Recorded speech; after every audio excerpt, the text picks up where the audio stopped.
A portion is read. I'll be starting at Luke chapter 22, verses 47. While he was still speaking, a crowd came up. A man who was called Judas, one of the 12, was leading them. He approached Jesus to kiss him, but Jesus asked him, "Judas, are you going to betray the Son of Man with a kiss?" When Jesus' followers saw that was going to happen, they said, "Lord, should we strike with our swords?" And one of them struck a servant of the high priest, cutting off his right ear. But Jesus answered, "No more of this." And he touched the man's ear, and it was healed. Then Jesus said to the chief priests and the officers of the temple guard and the elders who came with him, "Am I leading a rebellion that you come with swords and clubs? Every day I was with you in the temple courts, and you did not lay a hand on me. For this is the hour when darkness reigns."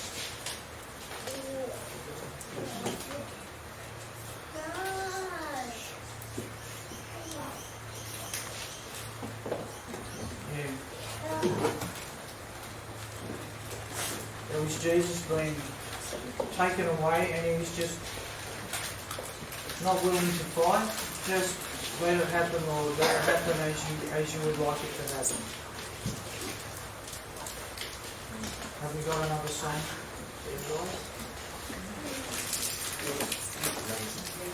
Any other requests?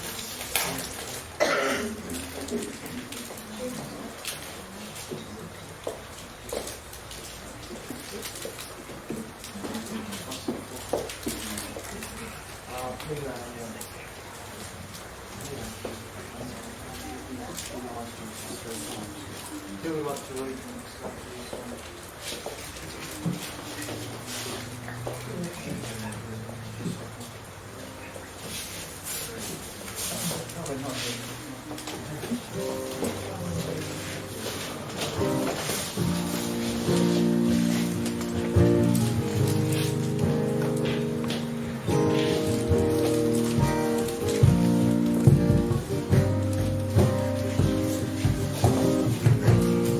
Lead me to the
Luke 22, verse 55. Trial by Peter. Or the denial. Richard. There you go. Could have fallen over. So it's, Peter is the most courageous, isn't he? The others had already left. But Peter is trying to follow Jesus. But in trying to follow Jesus, we all suffer from some peer pressure, fear of man, and unawareness of our own weakness. Then seizing him, they led him away and took him into the house of the high priest. Peter followed at a distance. And when some there had kindled a fire in the middle of the courtyard and had sat down together, Peter sat down with them. A servant girl saw him seated there in the firelight. She looked closely at him and said, "This man was with him." But he denied it. "Woman, I don't know him," he said. But a little later someone else saw him and said, "You also are one of them." "Man, I am not," Peter replied. About an hour later another asserted, "Certainly this fellow was with him, for he is a Galilean." Peter replied, "Man, I don't know what you're talking about." Just as he was speaking, the rooster crowed. The Lord turned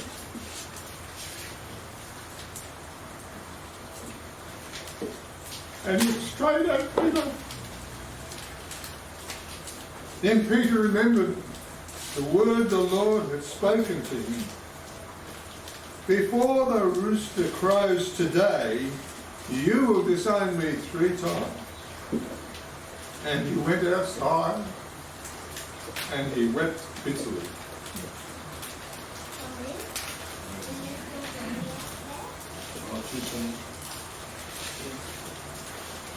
Any reflections there?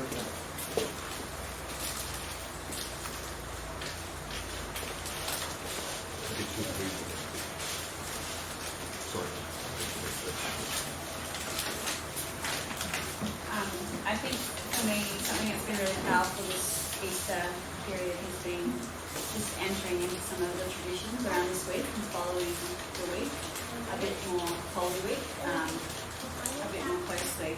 And some of it has been purposeful, some of it has been accidental, but we did Passover dinner last night, and as we were doing it, it just really hit me of like, this is the night that Jesus sat with his disciples knowing he was going to die, and he spent all of last night up praying for there to be another way and feeling incredibly anxious. And because of circumstances this morning, we ended up at about 5 o'clock when we went for a walk, and it was kind of at dawn that we were walking, and I was just walking and thinking, this is when Jesus, this is when they came for him.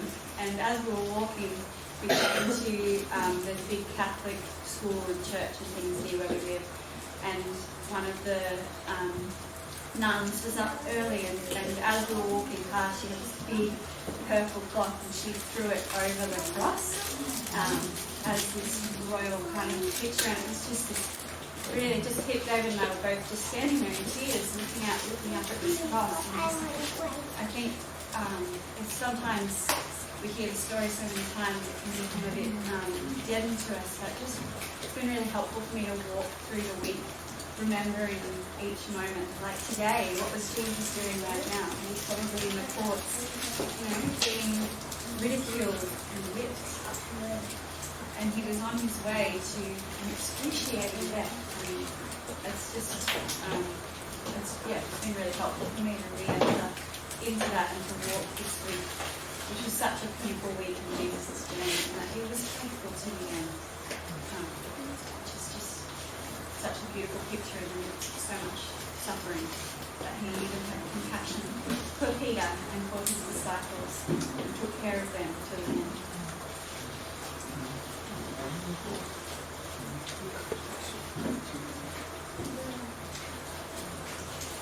I felt a bit sad this morning.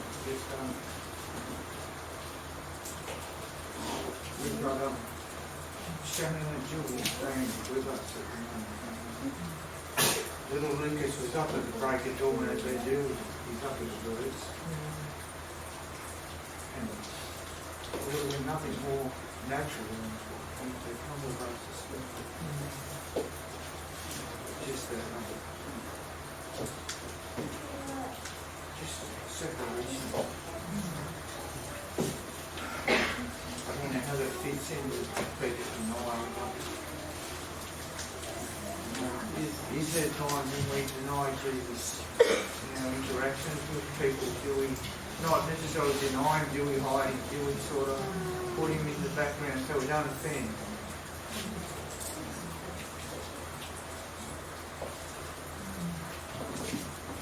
Peter's well was just coming and pulling apart, wasn't it? He's walked with this man for 3 years, the next minute, and had expected all sorts of things to happen. And his superhero is just being dragged. And it's all starting to pull apart.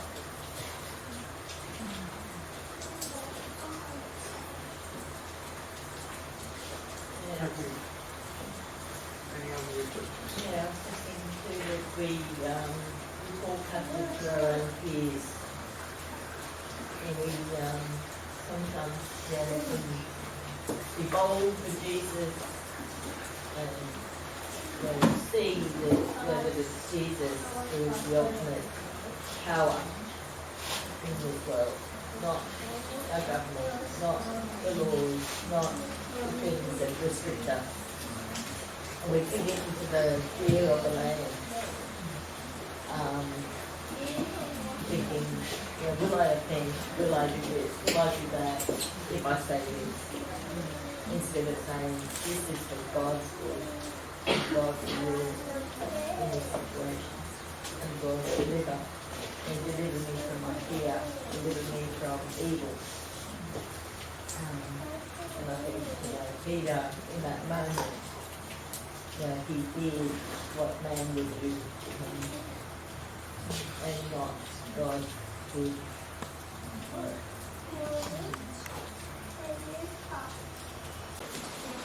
The men who were guarding Jesus began mocking and beating him. They blindfolded him and demanded, "Prophesy, who hit you?" And they said many other insulting things.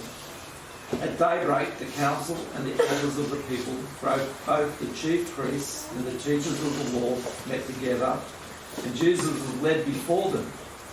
"If you are the Messiah," they said, "tell us." Jesus answered, "If I tell you, you will not believe me. And if I ask you, you will not answer. But from now on, the Son of Man will be seated at the right hand of the mighty God." They all asked, "Are you then the Son of God?" He replied, "You say that I am." Then they said, "Why do we need any more testimony? We've heard it from his own lips." When the whole assembly rose and led him off to Pilate, and they began to accuse him, saying, "We have found this man subverting our nation. He opposes payment of the taxes to Caesar and claims to be the Messiah, a king." So Pilate asked Jesus, "Are you the king of the Jews?" "You have said so," Jesus replied. Then Pilate announced to the chief priests and the crowd, "I find no basis for a charge against this man." But they insisted, "He stirs up the people all over Judea by his teaching. He started in Galilee and has come all the way here." On hearing this, Pilate asked if the man was a Galilean. When he learned that Jesus was under Herod's jurisdiction, he sent him to Herod. He was also in Jerusalem at the time.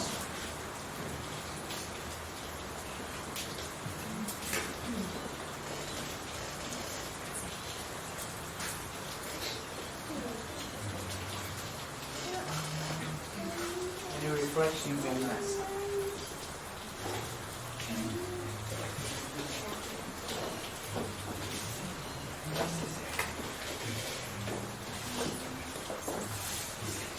And I found it interesting that they falsified all these charges. They bring it to Pilate, who really has no respect for life at all. Yet he couldn't find a reason to crucify him. He couldn't find anything wrong with it. And he just wanted to wash his hands and move it on. Move it on. And he finds the first little excuse that he could. He's a Galilean. Okay, it's out of my jurisdiction. Let's move this on to somebody else.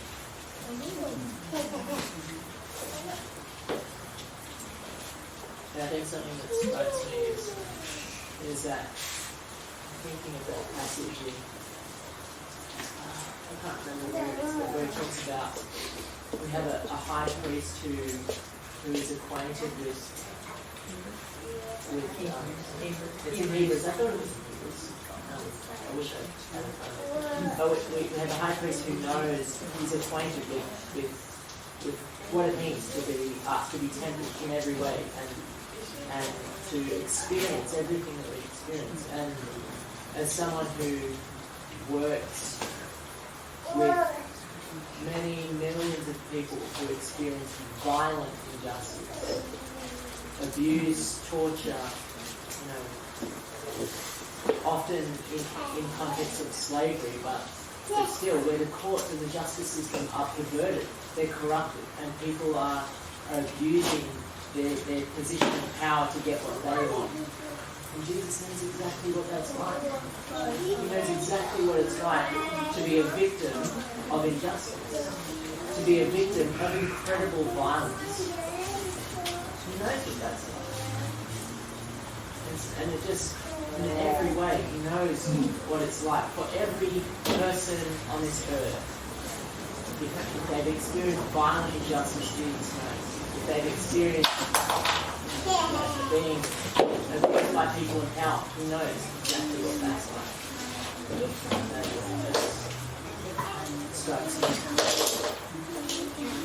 We were reflecting this morning on the same passage with Noah and how Herod, or Pilate sent to Herod, and then Herod sent it back to Pilate. And I guess the two things that we were reflecting on and discussing was that Pilate, when he came back, he was trying to say, "This I can't see fault in this man." He said it more than once. "I can't see fault in this man." But it was the people. It was the people that were screaming at him and forcing his hand and wanting Barabbas out. And didn't hate Noah. It was the people that were just the pressure of the people, I guess. And the other reflection we had was that Herod and Pilate were enemies. But it was very clear in Luke was that after this incident, they became friends. You're sort of telling the story before it gets there. Oh, we haven't got that part. But we just was like, It's like sitting next to someone saying, "I know what's going to happen." they're the two. You can tell that I'm about this stuff. They're the two reflections that I had. We were talking about. Anyway, I'll be quiet. Can we have another song, please? Spoiler alert. Yeah.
verse 8.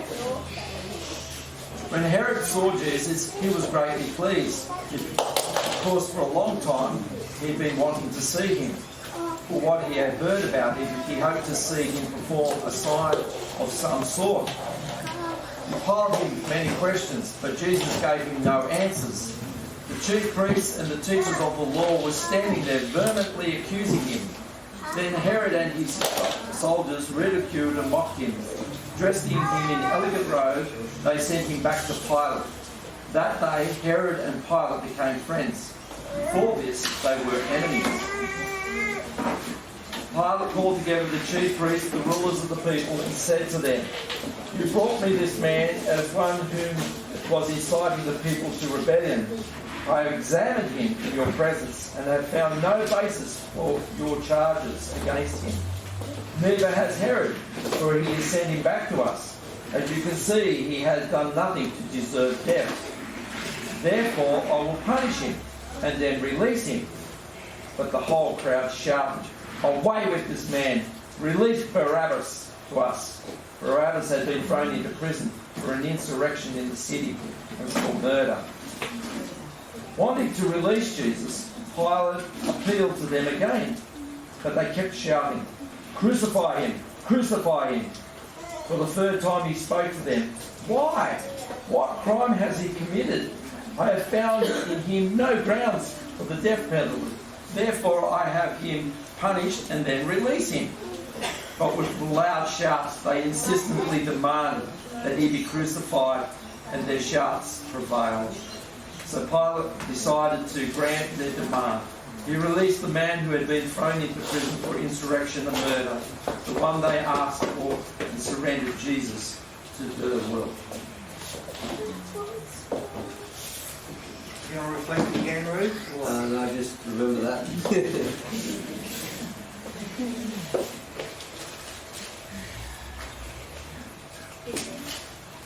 Such a contrast to the parable that Jesus talks about. If a man is in need of bread and he knocks on his friend's or his neighbour's house in the middle of the night, he won't come to the door. But if he's persistent, he'll come to the door. And then it says another one that if a woman goes to an unjust judge, that even the unjust judge will grant her case just because she's persistent. And so it's like such a contrast in this instance of like Pilate. Injustice is done just because the loudest voices are shouting, just because they're persistent, not because it's actually right or because it's due to Jesus, but just because of people's persistence in wanting evil to reign, for their own will to be done rather than.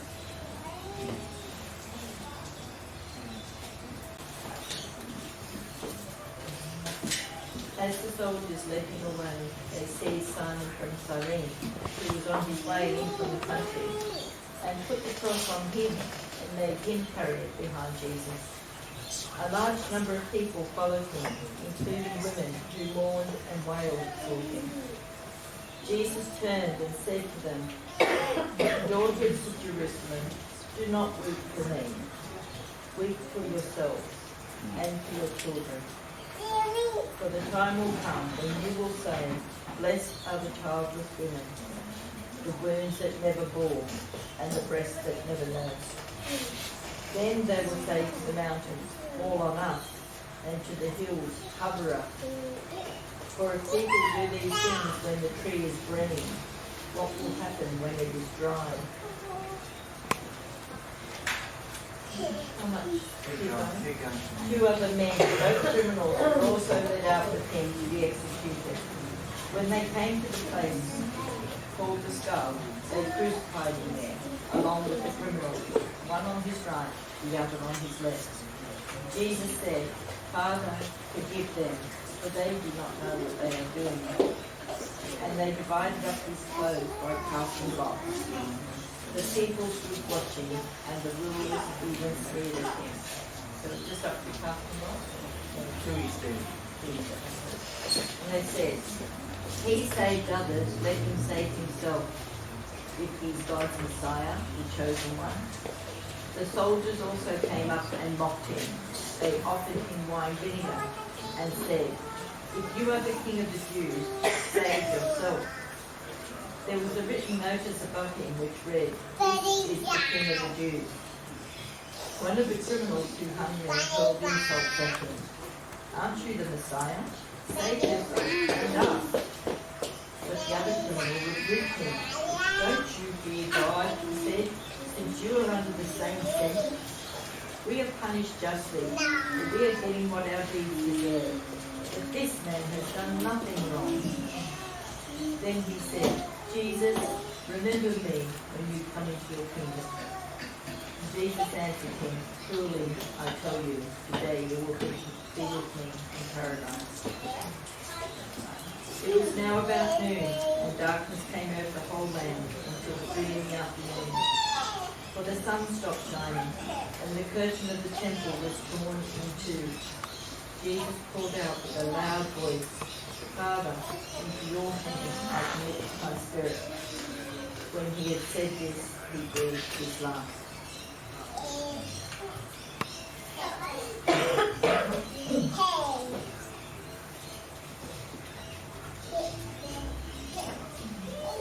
Since life was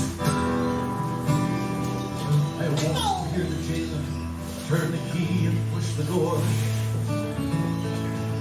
"Get out here," he shouted, but I stayed there on the floor, frozen in the terror that rose and filled my brain, for I knew what they intended, and I could not face the pain. Then soldiers came into the cell, they dragged me to the yard. They threw me down before a cross, brought the whip down hard. "Harriet," they shouted, as I struggled to my feet. I put my shoulder under it and dragged it to the street. I stumbled through a wall of screams as they drove me through the gate.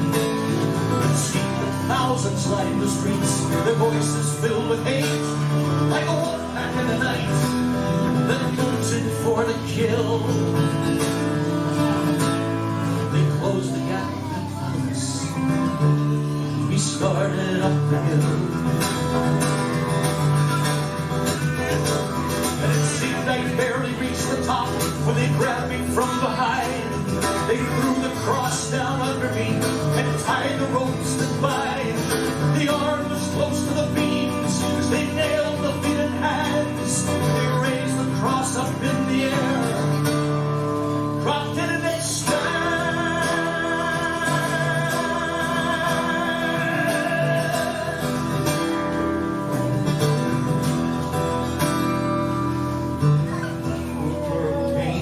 I saw the cross there next to mine.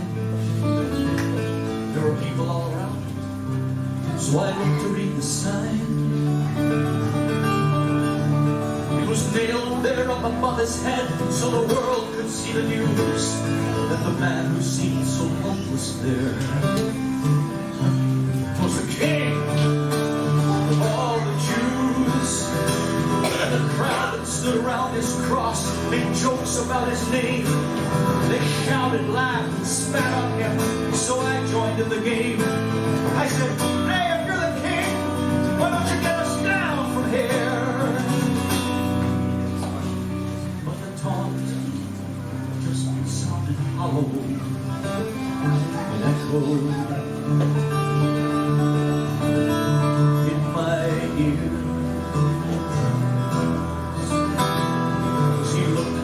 Eyes that seemed to reach into my heart.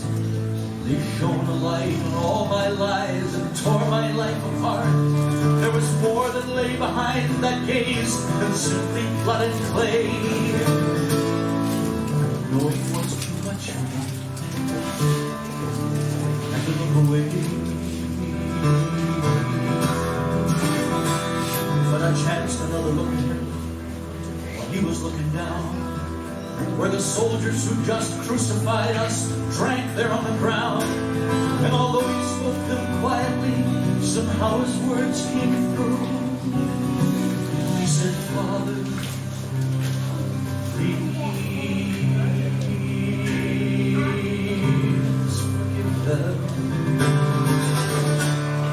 They don't know what they do. As if they heard him speaking, the crowd began to roar. With the frenzy by the priests who urged them on to more. But the worse the accusations, now the plainer I could see the guilt, the accusers, not the one there next to me. The man upon the other cross began to curse and swear, and his voice was filled with venom as he hurled it through the air. All the horror that was in him and had laid his life to waste came out in every syllable he flung in Jesus' face. And Jesus only looked at him, but something rose inside of me. In spite of all that watched us there, it couldn't be denied, cause his righteousness and innocence were shining bright and strong. I just couldn't keep my silence, and that cursing still went on. I cried out, don't you fear the wrath of God, even at the end? You'll curse us both into the pit, is that what you intend? We're only getting what we're due, we've sinned our whole lives long. But don't you talk to him that way, 'cause he's done nothing wrong.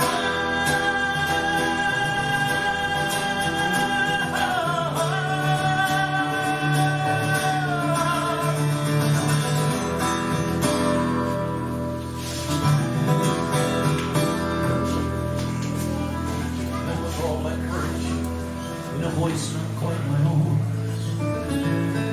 I asked him, Lord, remember me when you come into your throne.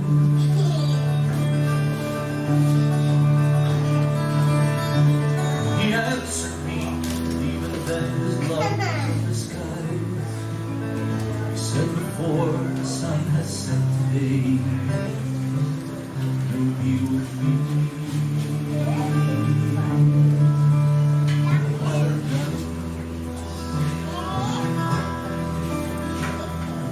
Shouts and curses didn't stop even when the sunlight ceased. But somehow in the midst of it, my soul had been relieved. Though the agony continued, it was still too small a price to be allowed to hear those words and to die beside the Christ.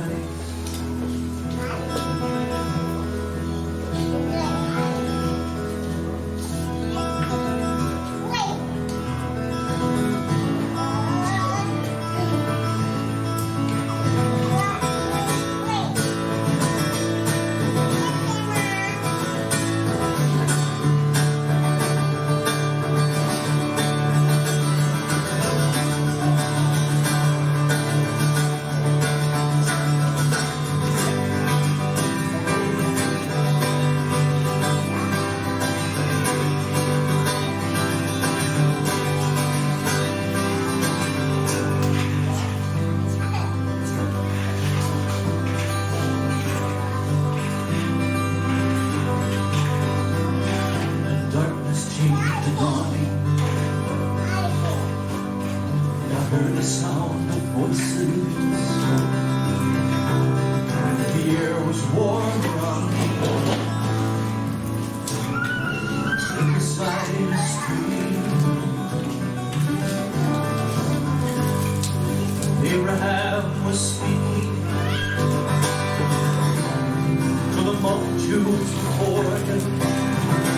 The unfolding of the answer to our prayers, hopes, and dreams. And far across the chasm came a rumbling like the thunder, and the Prince of Peace came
gate. Let's see.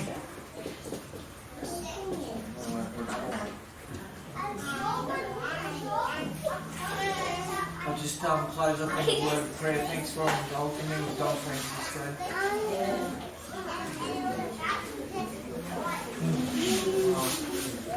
It's love to keep you encouraged with his words and song. It's a great reflection.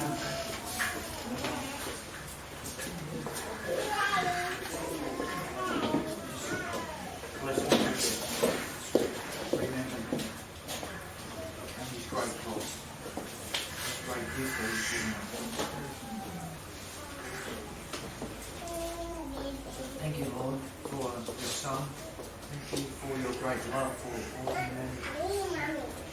And your willingness to pay whatever had the price that had to be paid, so that we can move back in relationship with you. Thank you, Lord Jesus. Please help people, especially people who deny Jesus, Lord, today, just to stop and reflect. Why on earth as we as a nation actually stop and do take time to remember what Jesus did on the cross 2,000 years ago, his death and his resurrection. But they do stop, but if we get an opportunity as well, I just force them to reflect on the true meaning, what Easter is all about. It's not about eggs and bunnies and chocolate and all the silly stuff. Thank you for your Son. Amen.